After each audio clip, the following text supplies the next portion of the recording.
resignation complaint laban sa bagong henerasyon party list, dinismiss ng COMELEC First Division. Isa pang disqualification complaint laban kay Senator-elect Erwin Tulfo, pinawalang bisa rin ng komisyon.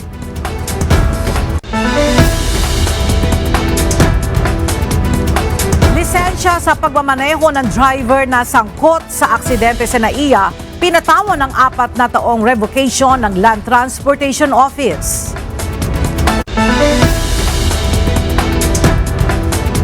DSWD Secretary Rex Gatchalian pinangunahan ang Reach Out Operation ngayong araw. Mga paghahanda ng DepEd para sa nalalapit na pasukan sa Hunyo, patuloy ayon kay Education Secretary Sani Angara.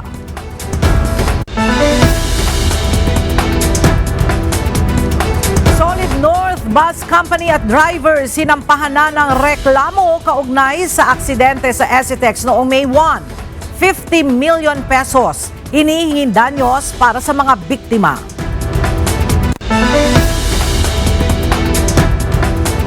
At dagdag bawas sa presyo ng langis ipatutupad sa susunod na linggo.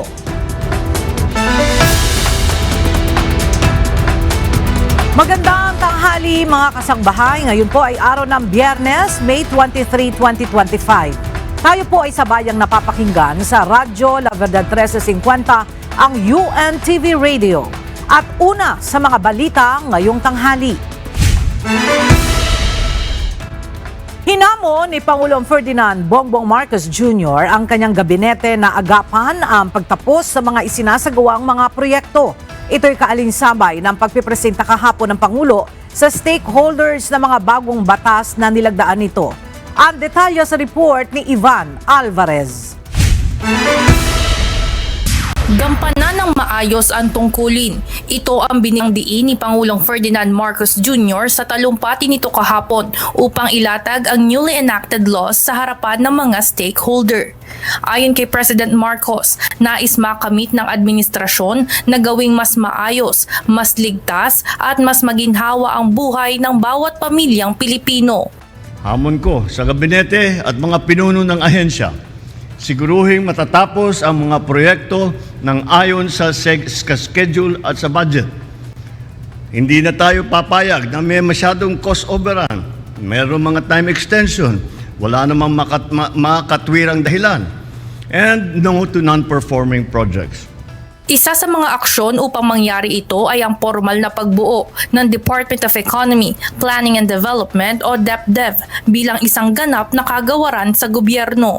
Ayon sa Pangulo, ang DepDev ang magtitiyak ng tamang paggamit ng pondo at maayos na pagpapatupad ng mga programa ng pamahalaan. Kagaya na lamang kung wastong natatapos ang mga kalsada, paaralan, health centers, tulay at totoong napapakinabangan ng publiko. Hindi lang po puro plano. Dapat nakikita at nasusubaybayan natin ang progreso ng ating mga proyekto. Bukod rito, pinagtibay rin ng punong ehekutibo ang PVOX Modernization Act, kung saan sa susunod na 5 taon madadagdagan ng budget ng Philippine Institute of Volcanology and Seismology o PVOX para makabili ng makabagong kagamitan, makapagtayo ng mga bagong facilities at mapalawak ang monitoring sa mga aktibong bulkan. Sa pamamagitan ng ating mga batas, isinusulong natin ang gobyerno hindi lamang maging sa papel, kundi maaasahan sa panahon ng pangangailangan. Siniguro rin ni Pangulong Marcos na hindi lamang nakafocus ang pamahalaan sa pagbuo ng malalaking proyekto, kundi pati na rin pagtitiyak na nabibigyan ng kalidad na buhay ang bawat Pilipino. Ivan Alvarez, UNTV News and Rescue. Diyos ang aming sandigan, serbisyo publiko ang aming pinahahalagahan. Nagpahayag ng suporta ang ilang leader sa Kamara sa resignation call ni Pangulong Ferdinand Marcos Jr. sa kanyang mga miyembro ng gabinete. Pero ang ilang representatives-elect, binatikos ang hakbang. Ang detalye sa ulat ni Rosalie Coz. Suportado ng House of Representatives ang hakbang ni Pangulong Ferdinand Marcos Jr. na panawagang courtesy resignation sa lahat ng mga miyembro ng kanyang gabinete. Ayon kay Speaker Martin Romualdez, paiigtingin pa ng House of Representatives ang oversight role at isusulong nito ang agenda ni PBBM. Ayon naman kay House Minority Leader, 4Ps Party List Representative Marcelino Libanan, welcome sa kanya ang desisyon ng Pangulo dahil sa commitment nito sa pagkakaroon ng responsive at effective governance. Naniniwala naman si Surigao del Norte 2nd District Representative Robert Ace Barbers, chairperson ng House Quadruple Committee, dapat magtalaga sa kanyang gabinete si PBBM ng mga walang bahid ang integridad at katapatan sa kanya at administrasyon. Gayunman, tinuligsa naman ng ilang representatives-elect ang hakbang ni PBBM kaugnay ng kanyang gabinete. Si Kabataan Party List Representative-elect Granico, ipinahayag na trying hard masyado umano na magmukhang in charge si PBBM. Bahagi lang umano ito ng political war preparations laban sa mga Duterte para sa 2028. Giit naman ni ACT Teachers Party List Representative-elect Antonio Tino, patunay ang gagawing pagbabago sa gabinete ni PBBM na pangit ang performance ng administration slate. Mula umano ito sa isang presidenteng nagnanais na maisalba ang sarili mula sa imahe ng isang pagiging lame duck o wala ng kapangyarihan o impluensya. Rosa Licoz, UNTV News and Rescue. Diyos ang aming sandigan, serbisyo publiko ang aming pinahahalagahan. Maaaring resulta umano ng midterm elections ang dahilan ng ginawang hakbang ni Pangulong Ferdinand Bongbong Marcos Jr. na panawagang mag-courtesy resignation ang kanyang gabinete ayon sa mga political analyst. Bunsod nila ito ng resulta ng halalan kung saan wala pa sa kalahati ng kanyang inendorso sa pagkasenador ang nanalo. Narito ang report ni JP Nunez. Halos kahati lang sa mga inindorsong kandidato sa pagkasenador ng administrasyon ni Pangulong Ferdinand Bongbong Marcos Jr. ang pumasok sa 2025 midterm elections. Ayon sa political analyst na si Professor Mario Pasion, maaaring batayan ito na hindi satisfied ang publiko sa gobyerno kaya hindi na iboto ang karamihan ng inindorso ng Pangulo. Ito anya ang maaaring dahilan kung bakit nanawagan ngayon ng courtesy resignation ang Pangulo sa kanyang mga gabinete. Mahalagaan niya na magkaroon ng free hand ang Pangulo sa kanyang mga gabinete para ma-assess ang performance ng mga opisyal upang maisaayos ang serbisyo sa tao. Merong perception ang Pangulo na maaaring hindi nakapag-deliver ng nararapat na serbisyo ang mga cabinet members sa taong bayan kung kaya natalo yung kanyang mga ilang kandidato. Kaya nagpapasubmit siya ng courtesy resignation. Marami anyang problema ang mga Pilipino ang hindi natugunan ng gabinete ng Pangulo. One of them is the politics of the stomach, no? Nagugutom ang taong bayan, mataas ang presyo ng mga bilihin, at yung 20 pesos na bigas at saka palang na-deliver kung kailan napakalapit na ng eleksyon. Ganito rin ang pananaw ng isa pang political analyst na si Dr. Froilan Calilong. Meron anyang pagkadismaya ang taong bayan na makikita sa naging resulta ng halalan. Nangangahulugan din anya ito na hindi nagawa ng gabinete ng Pangulo ang kanilang trabaho. With reference to the outcome of the 2025 elections in which the people have spoken that there is a considerable level of dismay and public outcry for the current administration to come up with more meaningful reforms and programmatic changes so that we will be able to navigate better heading into 2028. Dagdag ni Dr. Calilong, sa 3 taon ng pamumuno ni PBBM kasama ang kanyang gabinete, wala pang malinaw na programang nakatulong sa tao. As we have seen doon sa mga past surveys before the elections na talagang bumaba yung kanyang trust and net satisfaction rating. And this could be attributed to the fact that over the past years, walang isang konkreto o malinaw na legacy project or program ang ating Pangulo. And this could be attributed to the fact that maybe many of his department secretaries are also not in the same page. Sa pahayag kahapon ng palasyo, sinabi nito na ang hakbang ng Pangulo ay upang iayon ang gobyerno sa inaasahan ng taong bayan. Pagkakataon ito upang ma-assess ng Pangulo kung sino ang mananatili sa kanilang trabaho na tututok sa prioridad ng administrasyon. JP Nunez, UNTV, News and Rescue. Diyos ang aming sandigan, serbisyo publiko ang aming pinahahalagahan. Pinangunahan ni Department of Social Welfare and Development Secretary Rex Gatchalian ang isinagawang reach out operation ngayong araw sa Maynilyo Road sa Quezon City. Bahagi ito ng pag-abot program ng DSWD na naglalayon tulungan at maiayos sa mga street dweller.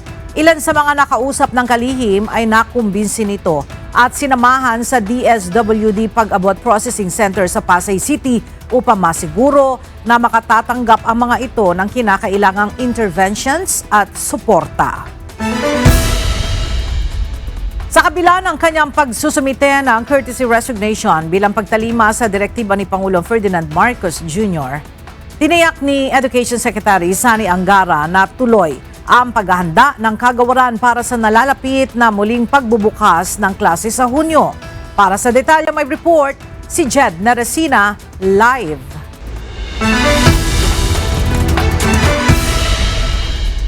Jed, hindi ba apektado ng courtesy resignation ni Secretary Angara ang mga programa ng DepEd? Magandang tanghali, Ella. Tiniyak ng Department of Education na hindi apektado o magpapatuloy ng walang eberya ang lahat ng kanilang programa sa kabila ng courtesy resignations ng miyembro ng gabinete ni Pangulong Ferdinand Marcos Jr. Bilang tugon sa panawagan ni Pangulong Ferdinand Marcos Jr., kasama sa nagsumite kahapon ng kanyang courtesy resignation sa Education Secretary Sani Angara. Ayon sa DepEd, habang wala pang pinal na aksyon mula sa Malacanang ukol sa isinumiteng courtesy resignation ng kalihim, tiniyak ng kagawaran na tuloy-tuloy pa rin ang lahat ng kanilang programa.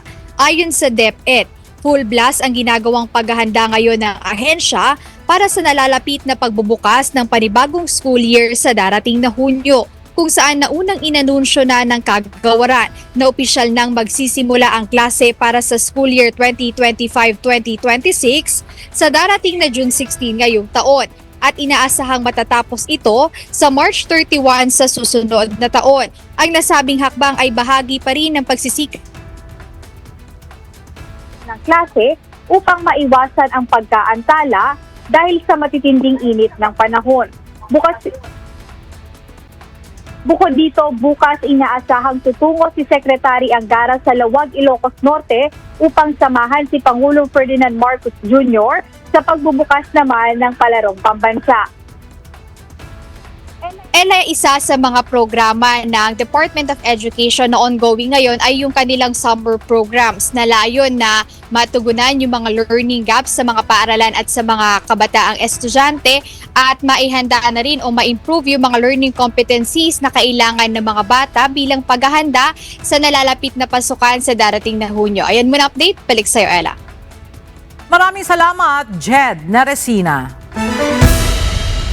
Isang kasunduan ang nilagdaan ngayon ng Commission on Elections kaugnay sa mga paghahanda na gagawin para sa Barangay at Sangguniang Kabataan Elections o BSKE. Base sa orihinal na schedule, nakatakda ang BSKE sa unang Lunes ng December 2025. Mula sa Maynila, may report si Dante Amento live. Dante, ano ba ang nilalaman nitong pinirmahang kasunduan ng COMELEC? Magandang tanghali, Ella. Bagamat hindi pa nga tiyak kung ano ang magiging kapalaran ng 2025 Barangay at Sangguniang Kabataan Elections o BSKE, ay nagsisimula na pong maghanda dyan ang Commission on Elections o COMELEC.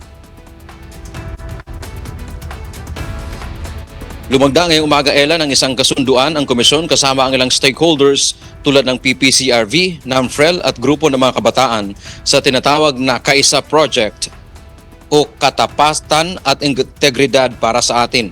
Ang magiging commissioner in charge sa 2025 BSKE ay si Commissioner Ray Bulay. Anya, target nila ang isang simple pero malakas na paghahanda sa halalang pambarangay. Samantala, binigyang diin naman ni Chairman George Erwin Garcia hindi madali ang halalang pambarangay sapagkat ito ay manual o mano-mano.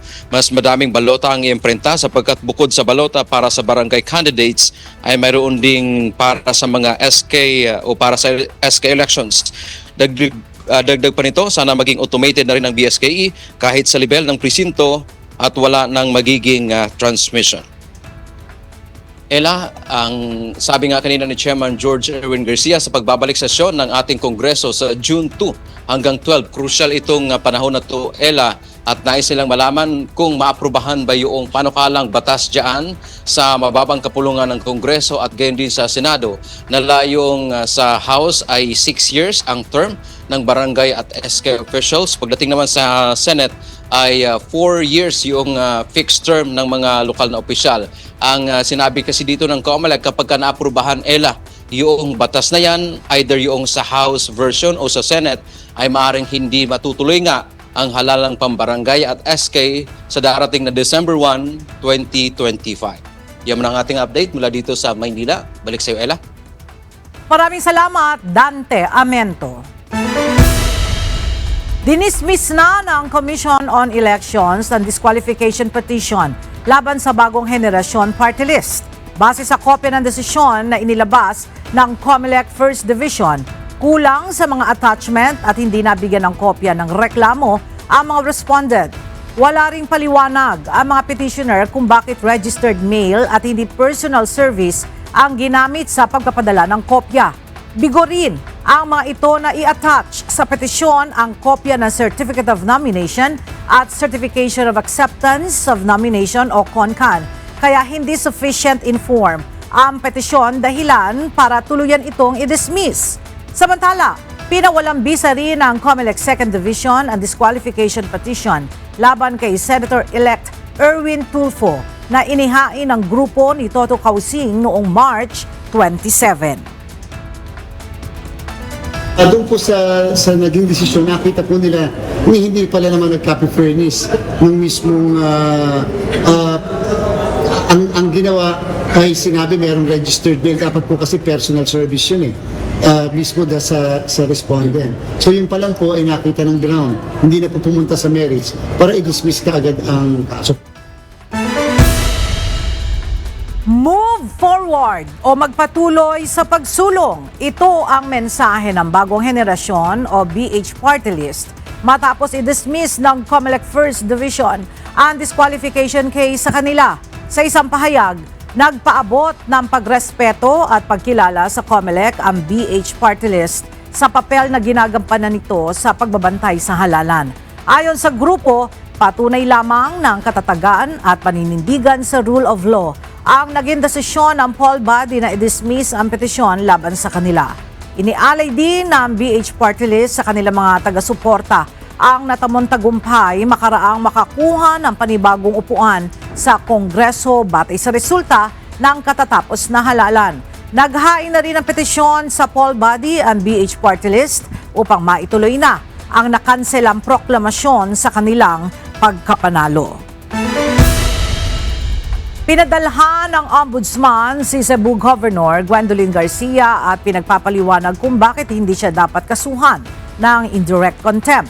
Kasunod dito ng patuloy na pagsuway ng gobernadora sa preventive suspension na ipinataw rito. Kasama rin sa show cause order si DILG Undersecretary Rolando Puno dahil sa mga pagtanggi nitong ipatupad ang suspensyon. Kaugnay ito sa kasong administratibo laban kay Garcia hinggil sa pag-issue ng special permit ng walang kaukulang environmental clearance.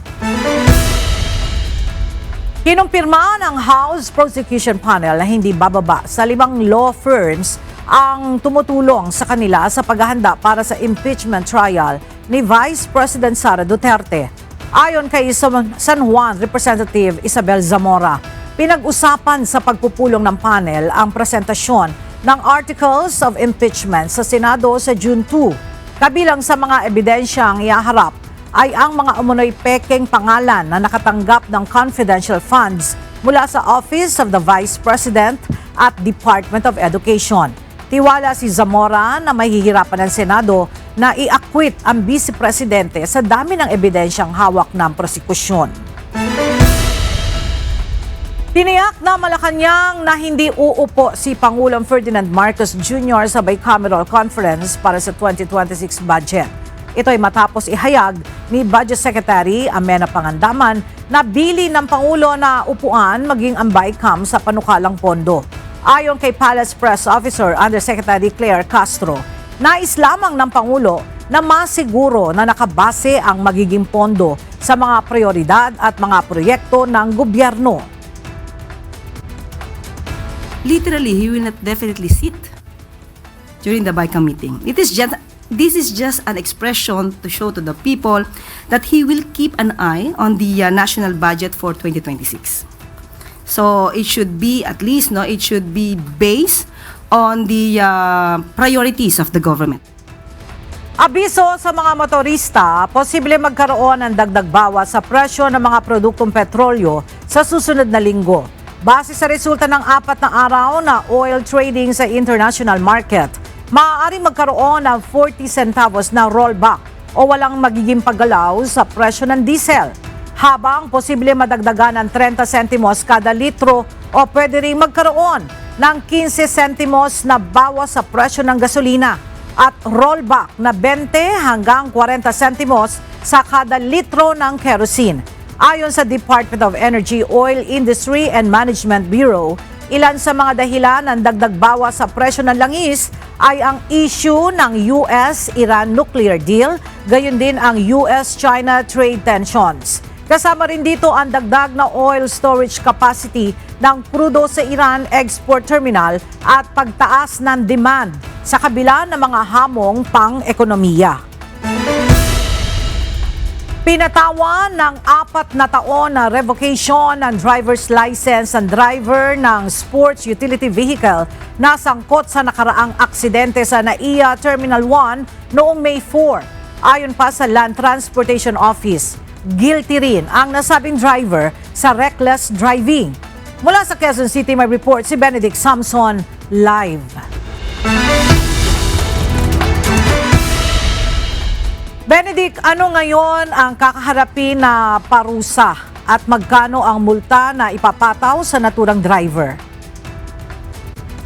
Magandang tanghali, Ella. Base nga sa 5 pahinang desisyon ay pinabawi na nga ng Land Transportation Office itong lisensya ng naturang driver sa loob ng 4 na taon.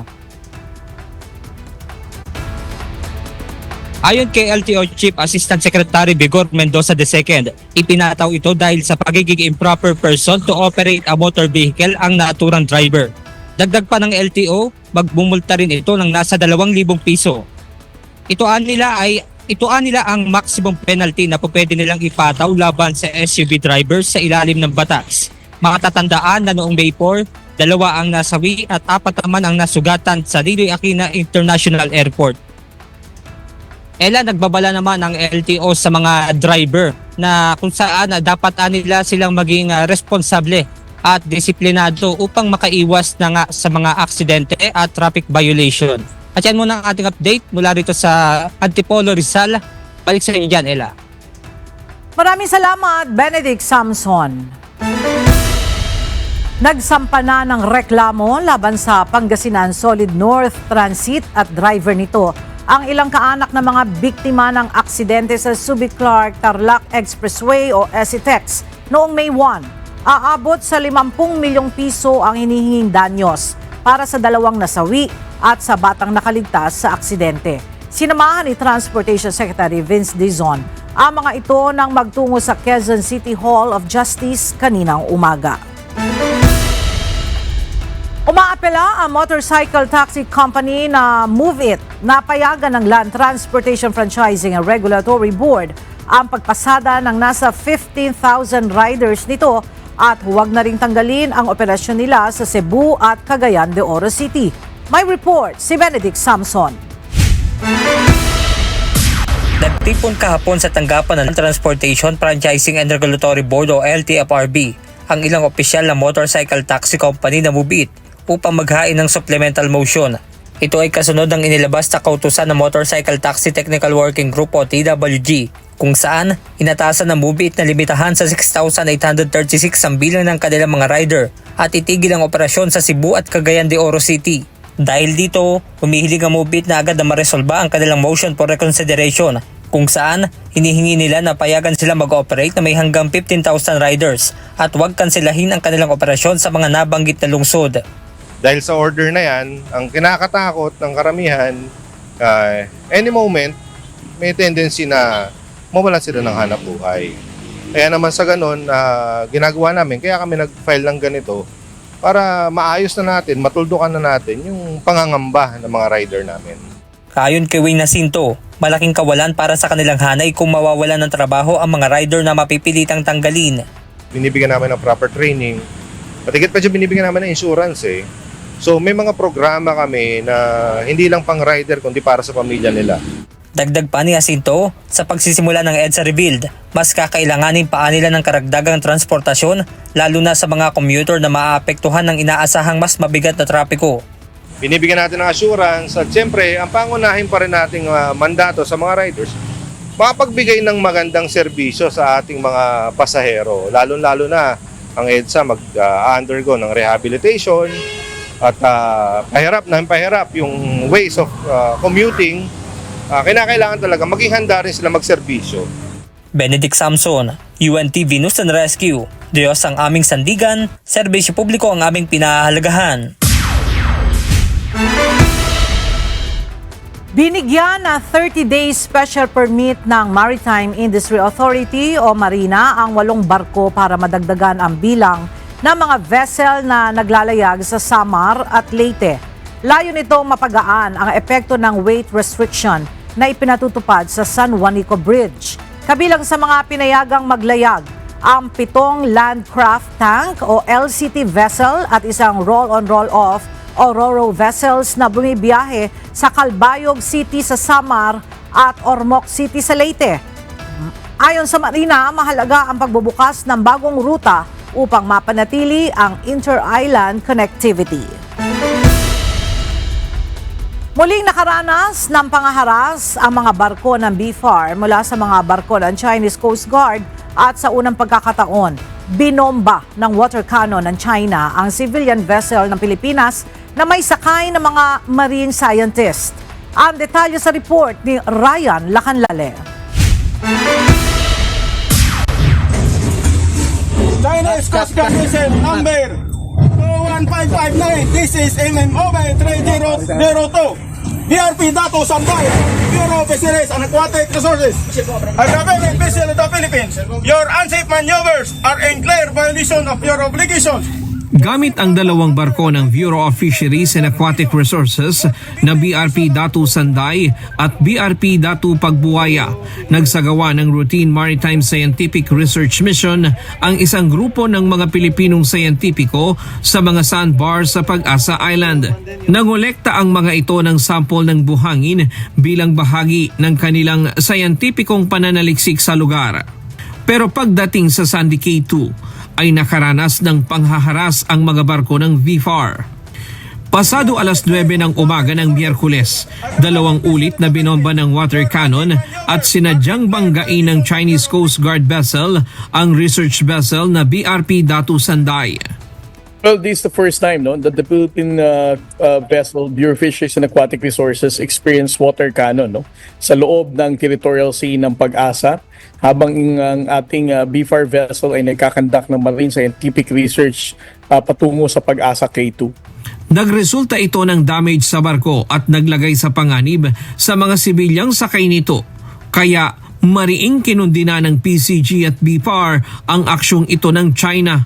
Bukod sa Chinese Coast Guard Vessel 21559, sumama din sa panghaharas ang isa pang barko ng CCG, 2 maritime militia vessel at isang helicopter ng PLA Navy. Matatandaang noong nakaraang taon, hinaras din sa Sandy K2 ang mga Pilipinong nagsasagawa ng scientific research kung saan nagpalipad ang PLA Navy ng helicopter ng mababang altitude habang nasa rubber boat ang mga researcher.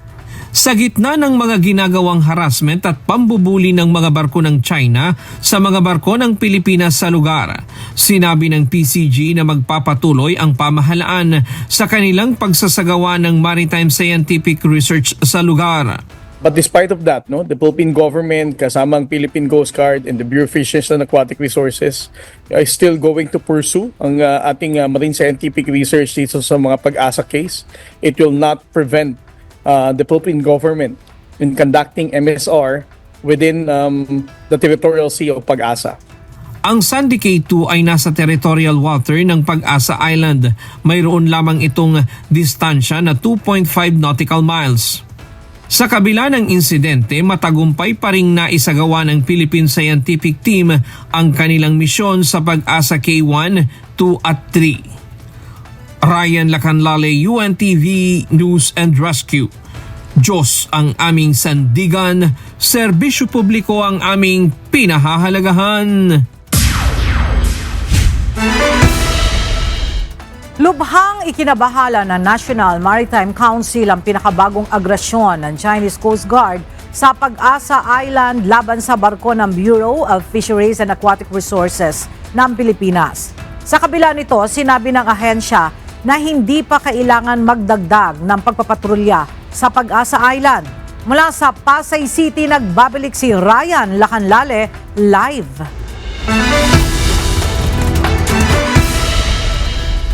Ryan, may aksyon na ba ang NMC dito sa pinakabagong agresyon ng Chinese vessel sa barko ng Pilipinas sa may Pag-asa Island?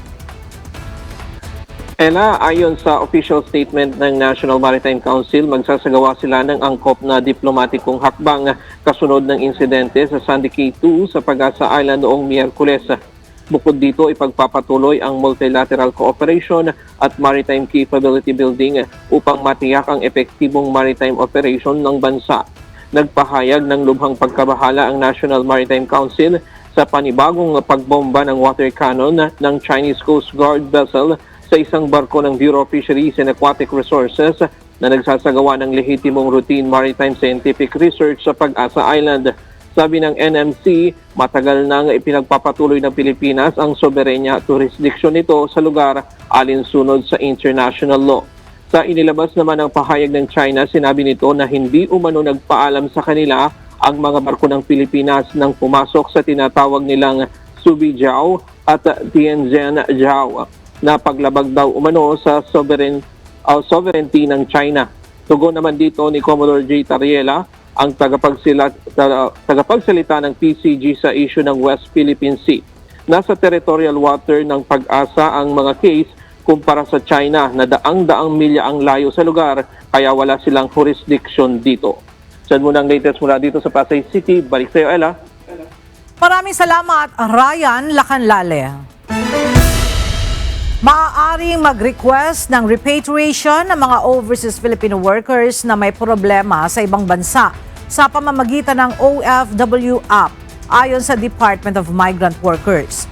Sa ngayon, patuloy na dinedevelop ng ahensya ang OFW app para sa mas malawak na serbisyo ng gobyerno. Inaasahan din sa Hunyo ay magiging integrated na ito sa super app ng gobyerno na eGov app. Narito ang report ni JP Nunez. Patuloy pa ring nagagamit ng mga overseas Filipino workers ang OFW app na inilunsad noong 2023 na nakaayon sa digitalization na mandato ng Marcos administration.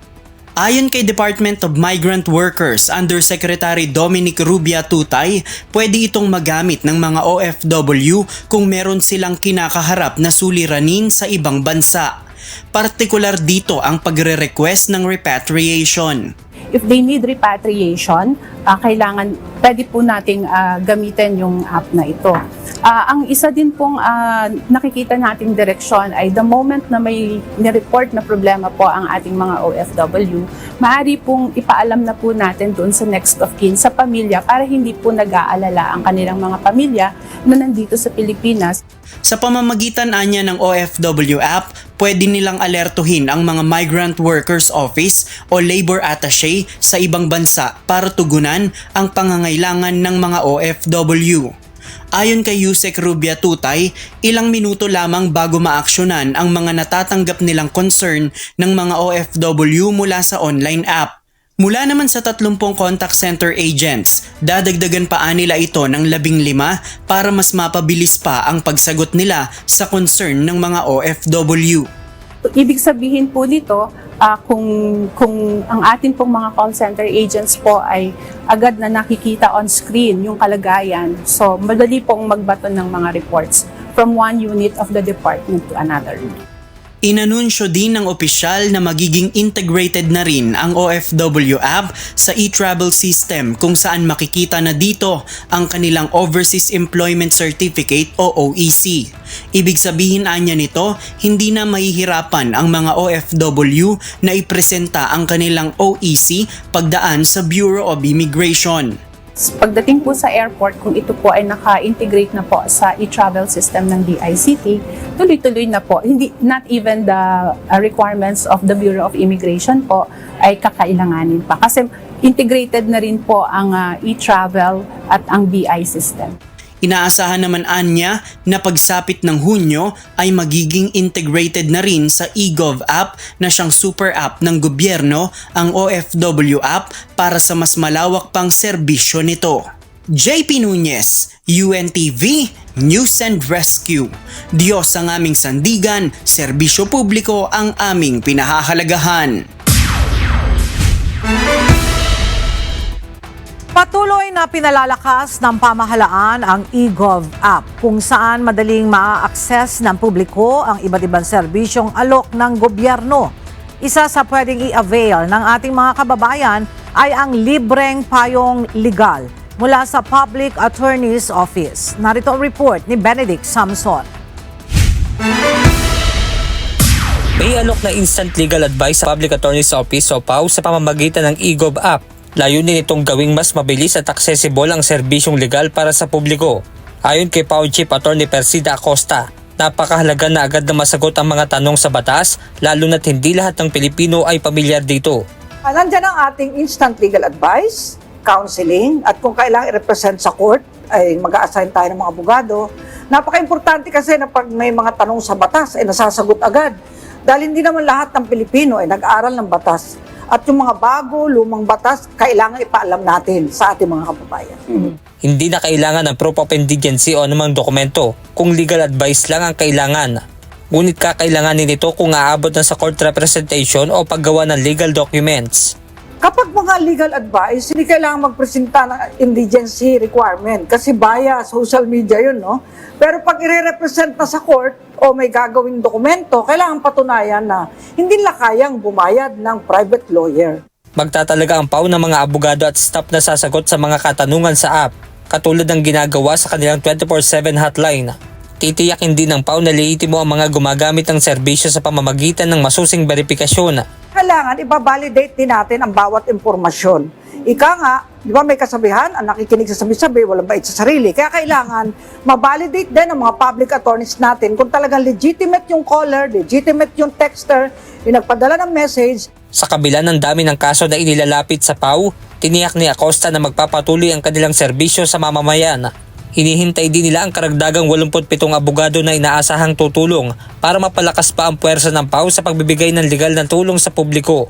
Hinihimok din ng PAO ang mga Pilipino na gamitin ang eGov app at i-avail ang mga serbisyong legal at tulong mula sa pamahalaan. Maaari ring magpa-appointment sa pamamagitan ng app para sa in-person consultation sa Presidential Action Center sa San Juan, kung saan bibigyang prioridad ang mga PWD, buntis at senior citizen. Benedict Samson, UNTV News and Rescue. Diyos ang aming sandigan, serbisyo publiko ang aming pinahahalagahan. Idineklara ng Malacanang ang June 6 bilang isang regular holiday sa buong bansa. Ito ay para bigyan daan ang pagdiriwang ng Idil Adha ng mga Muslim.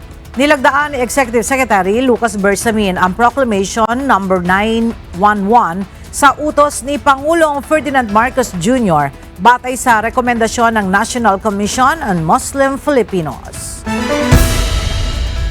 Inanunsyo ng Department of Budget and Management o DBM na inaprobahan na nito ang karagdagan 10,000 non-teaching positions upang suportahan ang mga guro sa mga pampublikong paaralan. Ayon kay Budget Secretary Amena Pangandaman, layunin nitong mapagaan ang trabaho ng mga guro at mapabuti ang kanilang mental health. Ang mga bagong posisyon bilang Administrative Officer 2 ay i-distribute sa elementary, junior high school at senior high school sa buong bansa. Hinikayat din ng DBM ang DepEd na agad punan ang mga bakanteng posisyon bago magsimula ang klase. Muling nagpaalala ang Department of Social Welfare and Development at ang Council for the Welfare of Children o DSWD-CWC sa lahat ng media outlets na maging child-sensitive sa pagbabalita ukol sa mga isyung may kinalaman sa mga bata. Samantala, matapos ang ulat sa pagkasawi ng isang bata dahil sa circumcision, nagpaalala ang mga eksperto na dapat magkaroon muna ng proper discussion ang mga magulang sa doktor upang matiyak ang kaligtasan ng bata bago sumailalim sa anumang surgical procedure. Narito ang report ni Mia Alonzo. Sensitibong pagbabalita, ito ang panawagan ng Council for the Welfare of Children o CWC sa lahat ng media outlets sa bansa. Kahapon inilunsad ng CWC ang revised guidelines para sa lahat ng mga media practitioner sa mga dapat isaalang-alang kapag magbabalita na may kinalaman sa mga bata, sanggol o minor de edad. Ayon kay CWC Undersecretary Angelo Tapales, mahalagang palakasin ang child-sensitive reporting upang mapangalagaan ang kanilang karapatan. Ito po yung magiging guide nyo na sandali. Dapat ba nating i-cover to? Pag pinost natin, baka yun ng pagtestahan ng mga sexual predators, abutin yung mga bata, lalo na kung makikita ang identity nila o kung saan sila nakatira. So, yun po yung value ng guidelines po natin. Ayon sa ahensya, tinatayang nasa 80% na ng mga bata ang nasa internet at 70% dito ang maaaring mabiktima. Kaya pagbibigay diin ni Yusek Tapales, dapat na maitaguyod ang dignidad ng isang bata kaya kahit pa sana may consent ng magulang o kahit ng mismong bata, magkaroon ng final checking o editorial assessment ang isang mamamahayag kung nararapat paaniya itong isapubliko. Kamakailan lamang ay naglipa na ang mga balita kaugnay ng pagkasawi ng 10 taong gulang na bata na sumailalim sa circumcision. Ayon sa ahensya, dapat na i-blur pa rin ang mukha ng bata, ma-maintain ang anonymity at magkaroon din ng warning na ito'y isang sensitibong balita. If we can avoid, kasi yung ano dyan, yung hindi lang retraumatization, siyempre sabihin hindi na mariretrauma, namatay na nga, di ba? Pero yung ridicule ba, yung stigma, kawawa naman yung memory ng bata. Let's protect even if only the memory. Let's protect pa rin. Dagdag pa ni Yusek Tapales, nagsasagawa sila ng cyber patrolling at mga pagbabantay kaya maaari din nilang sulatan ng mga media outlet bilang pagpapaalala sakaling makakita ng hindi pagsunod sa guidelines. Hindi naman tayo makikipag-away or something. We can always give good and timely counsel, kunyari, or advice. Kasi sa totoo lang, pwede silang madimanda ang mga media outlets pag may mga violations kasi. So kung makakatulong po kami dyan para maprotektahan ang bata, maayos ang reporting po natin, willing po kami na, kunyari po susulat o mag-i-email po kami sa inyong mga tanggapan para lang mag-gentle reminder doon sa mga partners po natin sa media. Samantala, kaugnay naman ang pagkasawi ng isang bata dahil sa circumcision. Ayon sa ilang eksperto, bihira at mababa lamang ang risk ng komplikasyon sa pagtutuli. Kaya naman paalala ng mga ito na dapat ay magkaroon ng proper discussion sa mga doktor bago sumailalim ang bata sa kahit anong surgery.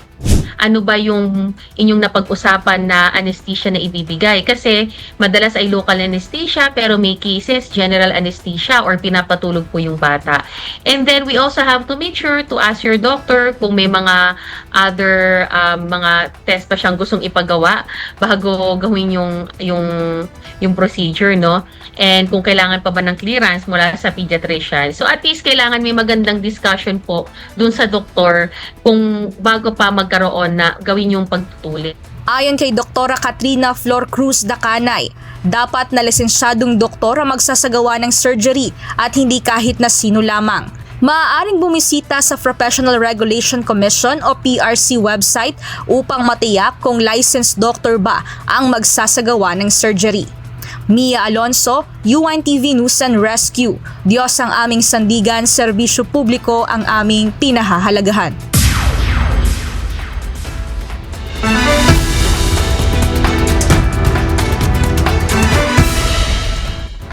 Sugatan ang 3 miyembro ng pamilya ng aksidenteng sumalpok ang kanilang sinasakyang kuliglig o haulers sa isang nakaparadang sasakyan sa Zamboanga City.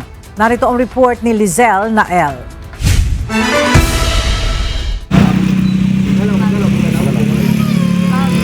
Umiiyak sa sakit ang 6 na taong gulang na batang babae nang datna ng UNTV News and Rescue Team. Isa siya sa 3 biktima na sugatan sa aksidente na nangyari sa Upper Calarian, Zamboanga City pasado alas 10 ng gabi ng Martes, 20 ng Mayo. Yes po, on Robin po kami. Upper Calarian.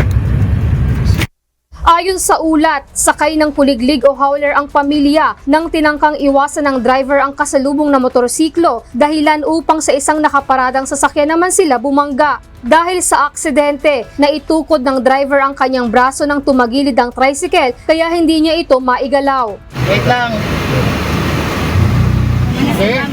Huwag mong galaw, sir. Huwag mong galaw, sir. Steady lang kayo. Steady. Yung kamay nyo, hindi masyado maggalaw para hindi masakit. Agad na nilagyan ng splint at arm sling ang lalaki upang maging stable ang kanyang braso at maiwasang lumala pa ang kanyang kondisyon. Ang mga nasa loob ng sasakyan naman ay nagtamo ng iba't ibang sugat sa katawan. Base sa salaysay ng anak ng driver na pagigitnaan ng kanyang mga magulang ang kapatid niyang babae sa loob ng sasakyan. Ang batang babae ay hinihinalang nagkaroon ng dislocation sa kanyang tuhod na nilagyan din ng splint ng grupo.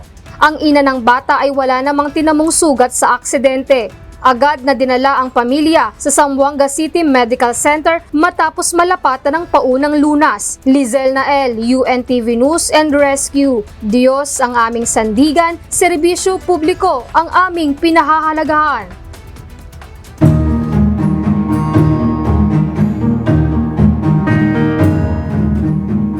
Binabantayan ngayon ng Provincial Health Office ng Sultan Kudarat ang 3 kumpirmadong kaso ng monkeypox o mpox.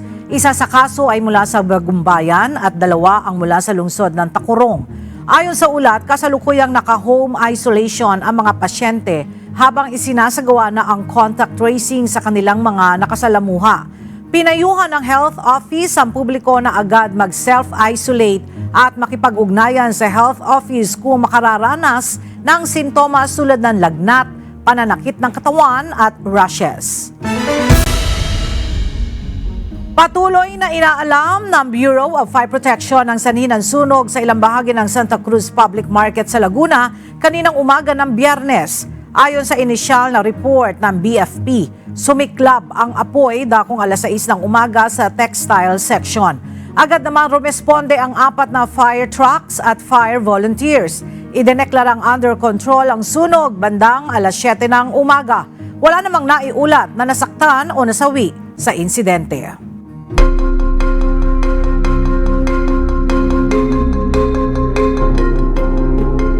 Ipinag-utos ng Trump administration ang pag-terminate ng Student and Exchange Visitor Program certification ng Harvard University para sa school year 2025 to 2026. Ayon kay Homeland Security Secretary Kristi Noem, ito'y batay sa akusasyon ng anti-Semitism, pag-coordinate sa Chinese Communist Party at pag-harbor ng violence sa nakaraang mga kilos protesta noong 2025 laban sa Israel. Dahil sa kautusan, bawal nang tumanggap ng international students ang naturang universidad at iginiit na ilipat sa ibang paaralan ang mga kasalukuyang naka-enroll na international students. Nasa halos 6,800 international students ang apektado rito bilang bahagi ng mas malawak na kampanya ni Trump laban sa imigrasyon at mga educational institution. Tinawag naman ito ng Harvard na illegal at isang paghihiganti matapos tumangging ibigay ang ilang record ng mga estudyante at iginiit nitong mananatili ang kanilang paninindigan sa pagtanggap ng mga dayuhang mag-aaral. Kasama sa mga nasawi ang kilalang music agent na si Dave Shapiro matapos bumagsak ang isang maliit na eroplano sa isang residential area sa San Diego ayon sa kanyang talent company na Sound Talent Group. Isa rin sa mga pinangangambahang kasama sa naturang bumagsak na Cessna plane ay si Daniel Williams, dating drummer ng metal band na The Devil Wears Prada, na nagpost pa sa social media habang nasa eroplano. Kinumpirma ng San Diego authorities na hindi bababa sa 2 ang mga nasawi sa plane crash, ngunit tumangging ilabas ang pangalan ng mga nasawi. Ayon sa mga ulat, lumipad ang Cessna 550 mula New Jersey at bumagsak matapos tumama sa mga linya ng kuryente habang papalapit sa San Diego Airport na nagdulot naman ng sunog sa naturang residential area. Patuloy ang investigasyon ng National Transportation Safety Board habang nagluluksa ang mga kaanak at kasamahan ng mga nasawi sa trahedya.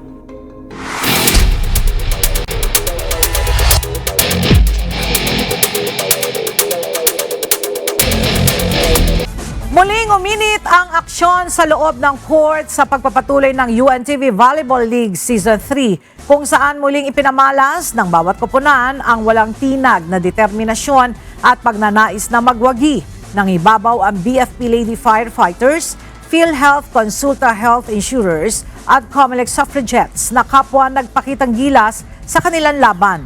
Narito ang report ni Jed Neresina.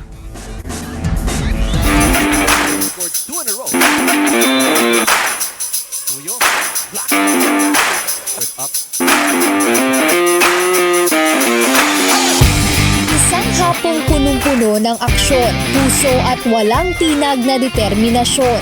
Ganito ang ipinakita ng bawat team sa kanilang laro sa Paco Arena sa Maynila. Sa unang game, nagpasiklab ang BFP Lady Firefighters matapos pabagsakin ng BFA Emissaries sa score na 3-1. Bagamat natalo ang Lady Firefighters sa unang set sa score na 22-25, mabilis silang bumawi at nagpakitang gilas sa sumunod na 3 sets at tinalo ang Emissaries sa scores na 25-11, 25-11 at 25-14.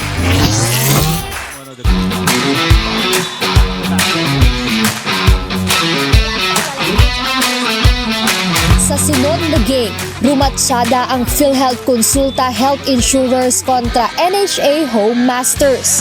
Tinapos nila ang match sa isang malinis na 3-0 win sa scores na 25-23, 25-15 at 25-12. Pinipilit namin mag-stay sa fifth, hindi na makihalo sa bottom, sa pang 6. So, minimitin namin na kahit pa doon kami sa fifth. Para yung dalawang team na lang yung magagawa sa pang 6. Paghahandaan naman ng Home Masters ang pagpapalakas ng team at pag-bounce back next season.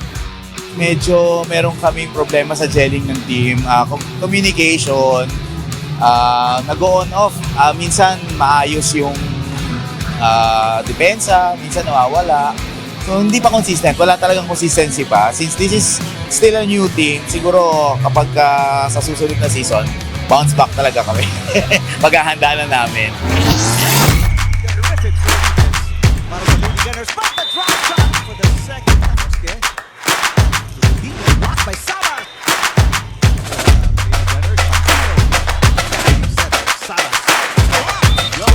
Sa third game, isang mainit na tapatan ang naganap sa pagitan ng Comelec Suffragettes at AFP Lady Gunnar, kung saan matindi ang naging bakbakan ng dalawang team sa deciding set. Mula sa pagkakalamang ng COMELEC sa unang dalawang set sa scores na 18-25 at 19-25, bumangon ang Lady Gunnar at kinuha ang sumunod na dalawang set sa scores na 25-15 at 28-26. Ngunit nakuha pa rin ng Suffragettes ang huling set sa score na 13-15. Para sa amin, mahalaga siya kasi kung matatalo kami ngayon, posible mag number 3 kami. So makikipaglaban pa kami sa playoff. At least ngayon, medyo kampante kami na nasa 1 and 2 kami. Hindi naman titigil ang Lady Gunnar sa pag-iensayo bilang preparasyon na rin sa mga susunod pa nilang laro. Siguro bukas mag-rest muna, then balik sa practice, preparing for the knockout round against PhilHealth. Unti-unti lang. Bawat team, kung sino yung kakalabanin, yun na i-prepare. Huwag palampasin ang mas tumitinding bakbakan sa volleyball court. Kaya abangan sa darating na linggo, May 25, live pa rin sa Paco Arena. Maghaharap sa Game 1 ang BFP Lady Firefighters laban sa PNP Lady Patrollers. NHA Home Masters kontra sa NCMH Wellness Warriors sa Game 2. At PhilHealth Consulta Health Insurers laban sa BFA Emissaries sa Game 3. Mapapanood din ito via live streaming sa UNTV Sports Facebook page at YouTube channel. Jed Meresina, UNTV News and Rescue. Diyos ang aming sandigan, serbisyo publiko ang aming pinahahalagahan.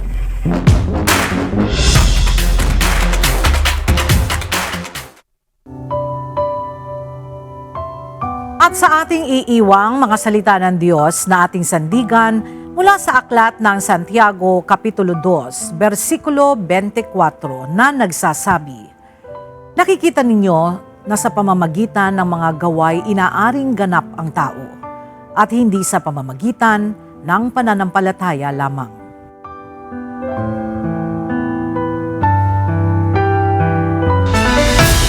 At yan ang mga balitang aming tinutukan at inaksyonan dahil sa aming pagbabalita, una ang pagkalinga sa kapwa. UNTV News, may balita saan man panig ng daigdig at dito sa UNTV. Diyos ang aming sandigan, serbisyo publiko ang aming pinahahalagahan. Magandang tanghali at happy weekend!